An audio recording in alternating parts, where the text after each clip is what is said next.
It's Bullseye. I'm Jesse Thorn. Michael Kupperman made a book about his dad. It's called All the Answers. It's not the kind of stuff that he usually does. Kupperman is a cartoonist and writer. His comics have appeared in the New York Times, the Wall Street Journal, The Believer. He's also the author of several books of comics. A lot of his stuff is surreal and silly, very funny. Like for a while he had an animated show on Adult Swim called Snake and Bacon. And it was called that because that was what the two main characters were, a snake and a piece of bacon. But like I said, he wrote this new book, All the Answers, about his dad, Joel Kupperman. Back in the 40s and 50s, when people were still figuring out how television worked, one of the first successful genres was the quiz show. At first, they were basically just translations of radio programs.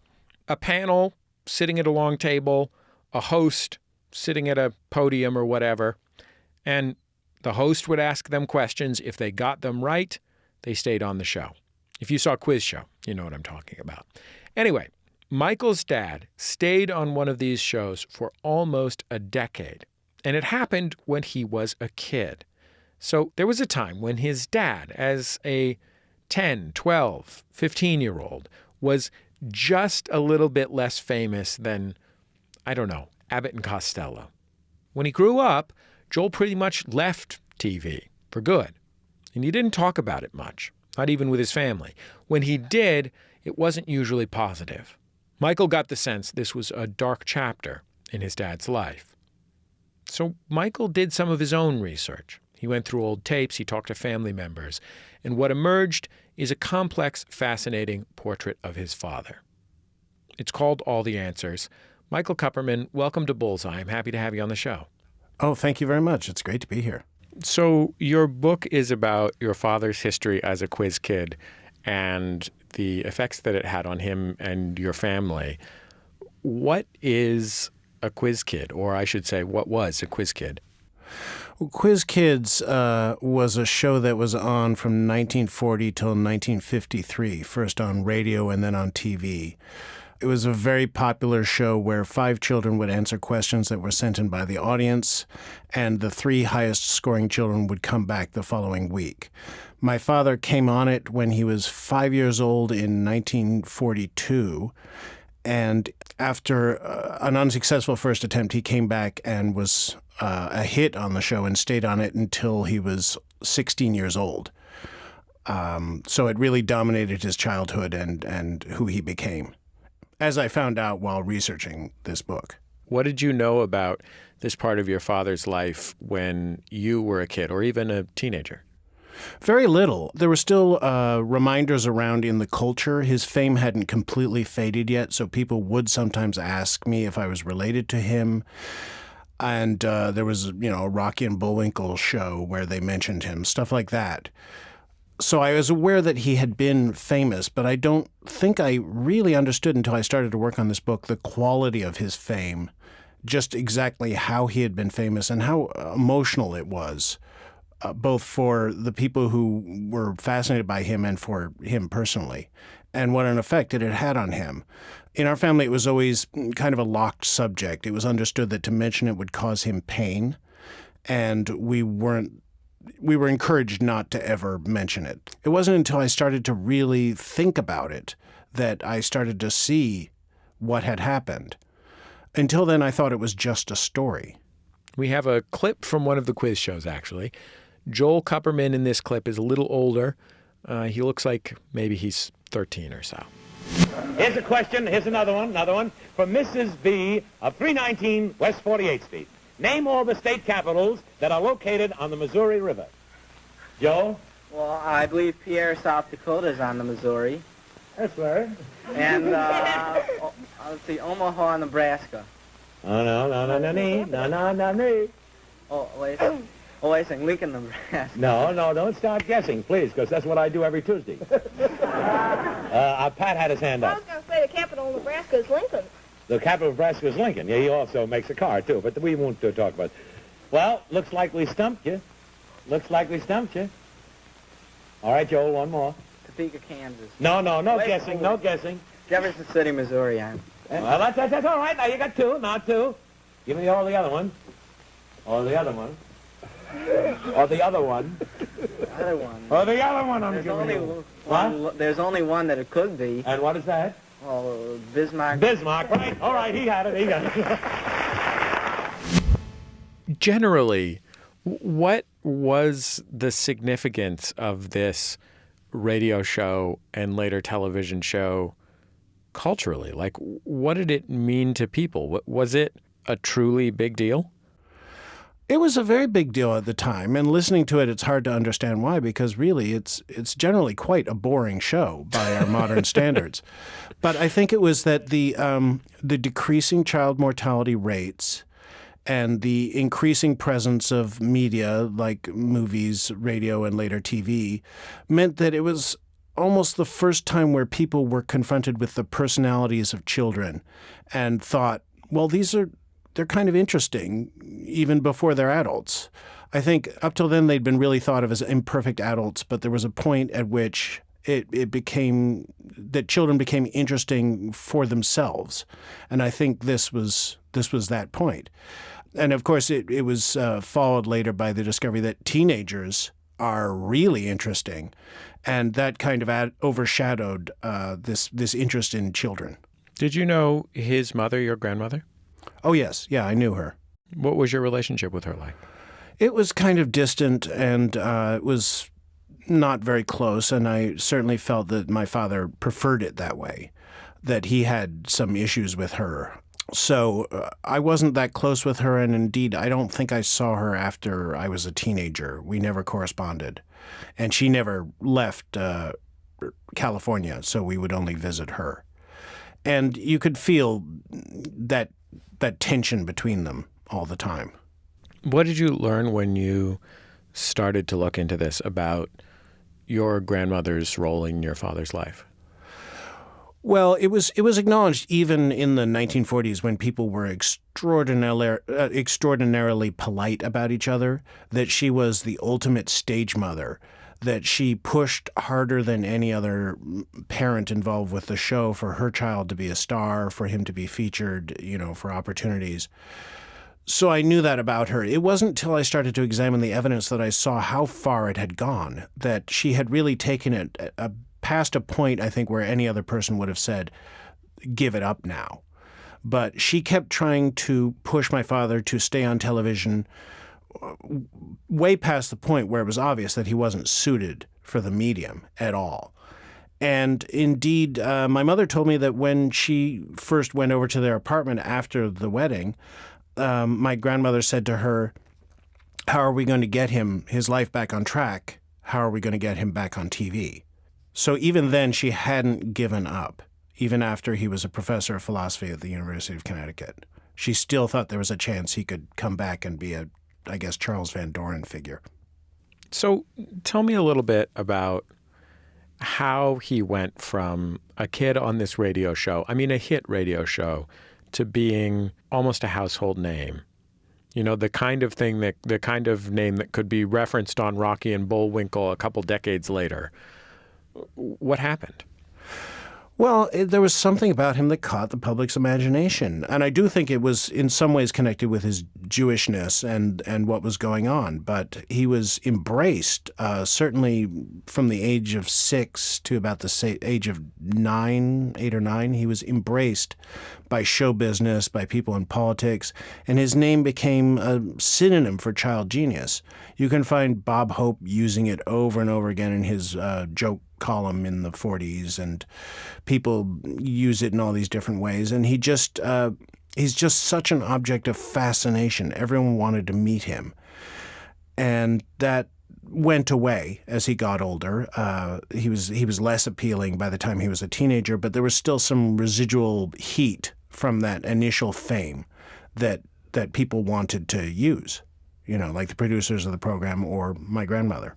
There's a page in the book where you're sitting next to him on the television, and I can't remember whether is it Laurel and Hardy or Abbott and Costello that you're watching. Abbott and Costello, yeah. It's Abbott, and he turns to you and says, they gave me a dog. Yeah. It was bizarre because that was literally the only time in his entire life that I knew him, that he spontaneously said anything about the show and it was positive. That was literally the only time. It really took me by surprise. And after that, I dreamed that maybe, there was more, that I could get more out of him, out of all these incredible experiences he had and all these people he met. He'd been to the White House repeatedly. He'd, entertained the Senate. He'd met some really huge stars, even now. But that was the last time he ever volunteered information. And when I tried to dig for facts from him, I wasn't able to get anything else, really. Not about, certainly show business. I mean, for me, a point that I'll always remember is when I was in college and I was getting really interested in old comedy, 1930s, 1940s movie comedy, and I loved the Marx Brothers and just thought they were amazing. And I was reading a book about the Marx Brothers, and I turned the page and there was my father with Chico. And that was intense shock because he was not a person who was very into comedy, and he certainly, I think, partly discouraged me from having a career that was closer to comedy because he considered it frivolous. So to realize that he had performed with some of the greatest comedians of all time was kind of a hard pill to swallow. You describe in the book an incident when he went away to college. Can you tell me about that? Yes. This was part of a blog I found online by someone who became, if not a neo-Nazi, then neo-Nazi adjacent. And he was using my father as an example of a degenerate Jewish specimen. But part of this was his recollections of their time together at University of Chicago, which I took to be probably true. Again, my father denied that he had gone through anything like that at college, but that just doesn't make sense. And the stories that this person was telling made a lot of sense.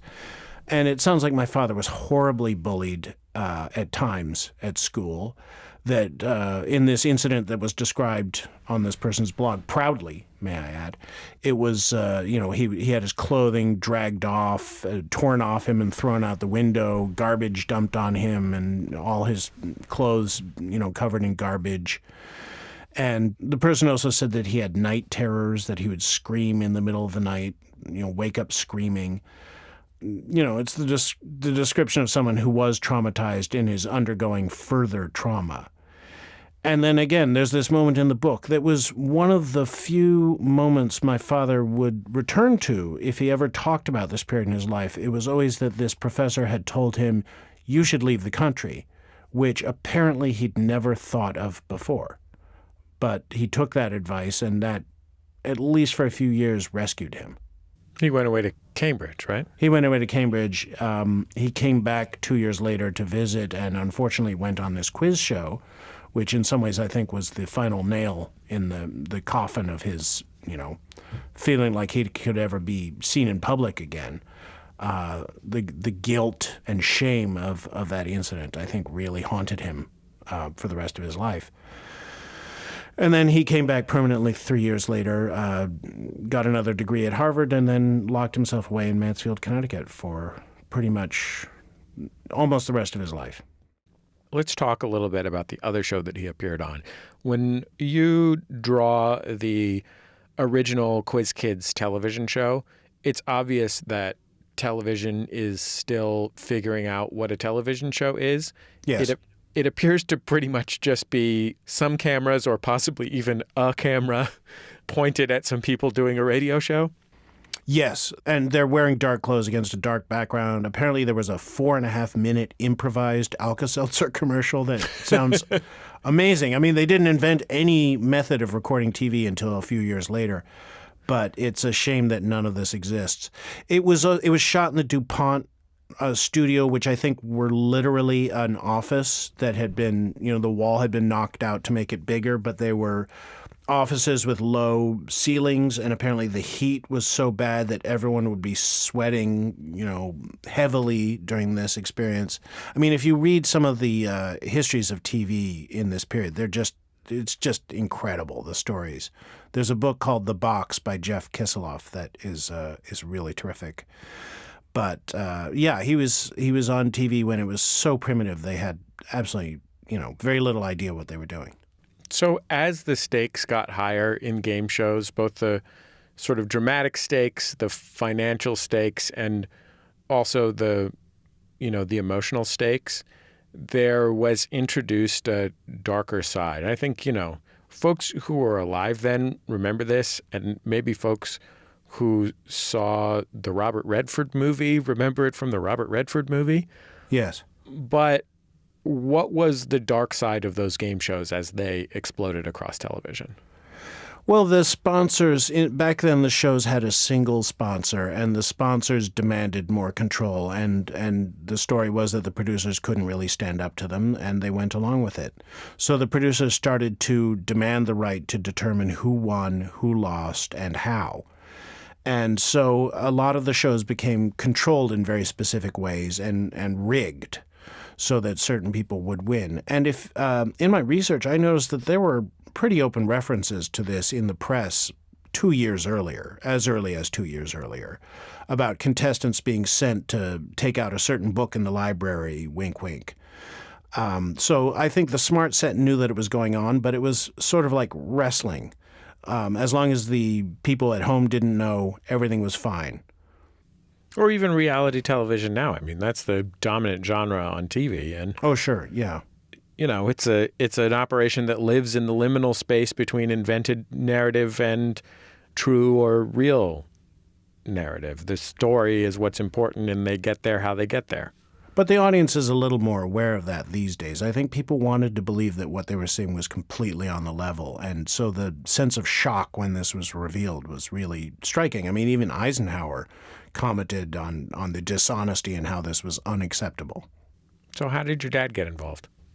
Well, I think he came back to America just to visit, and I'm sure that it was my grandmother who hooked this up through her contacts. I'm quite certain now that she had kept alive contacts, and I think she was even feeding blind items to the press. It's one of those things I can't prove, but there are strange items about my father coming into the newspapers time to time that had to come from somewhere.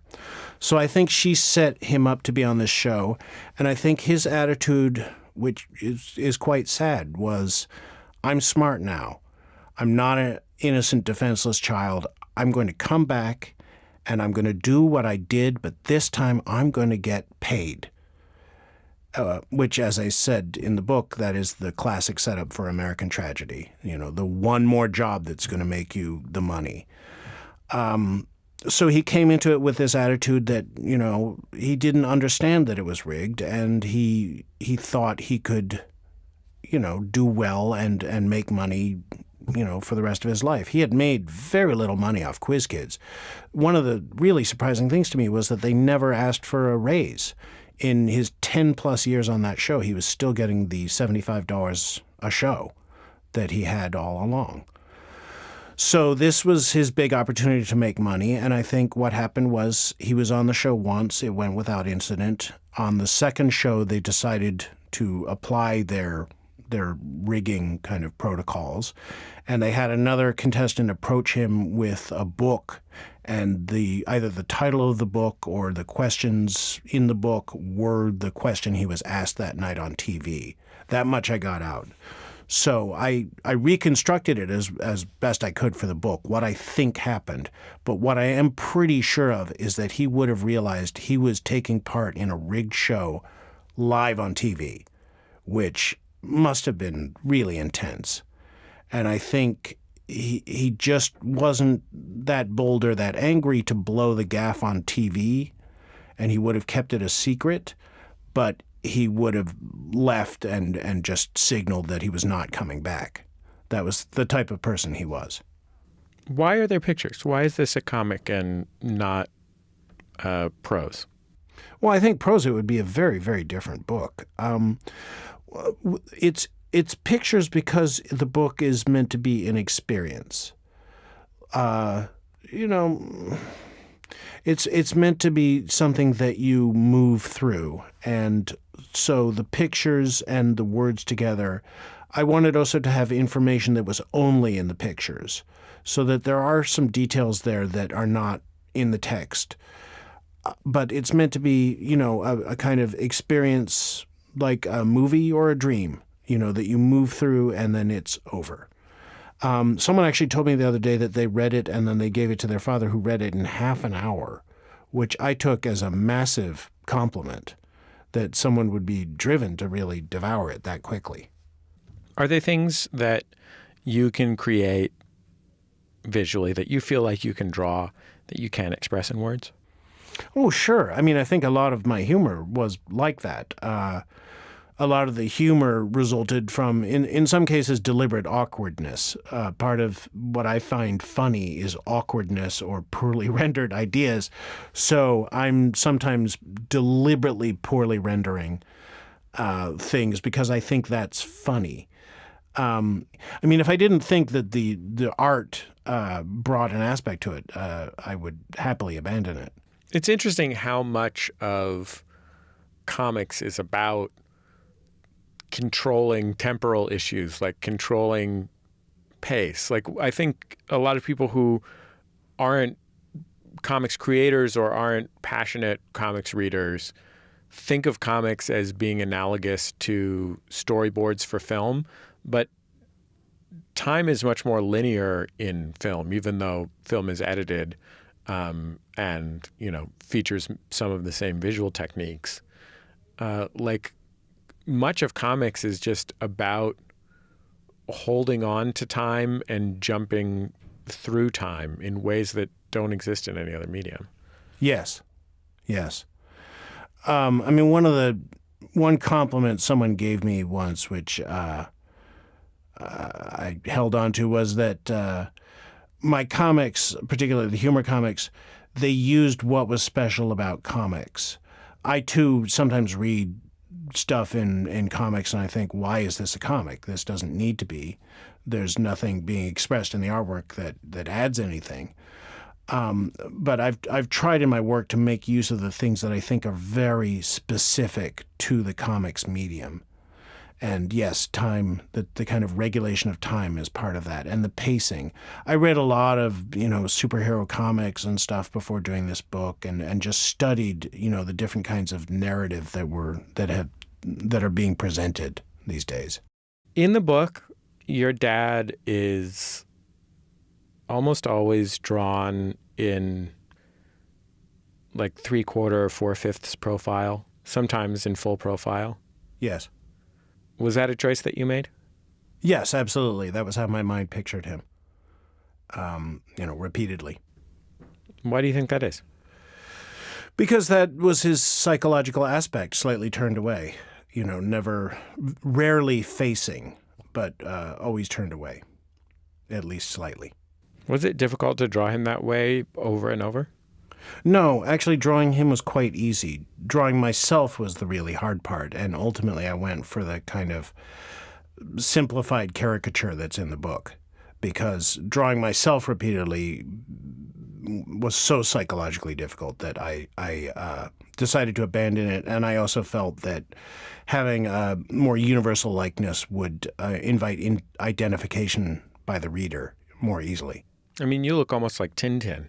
Yeah, like a sad middle-aged Tintin, which I think is appropriate in several ways because, part of what being brought up by him did to me is give me impulses to hide and to mask myself that I see now are inherited trauma.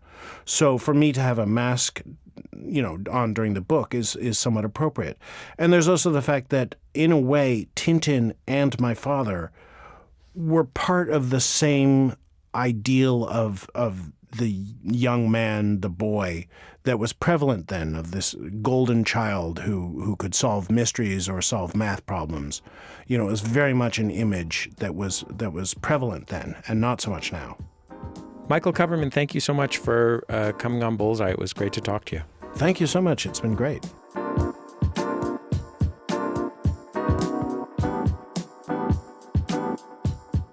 Michael Kupperman. His new book, All the Answers, is out in bookstores now. It's a fascinating and moving read. He's also the author of a few other books, including the very, very funny Tales Designed to Thrizzle, Volumes 1 and 2.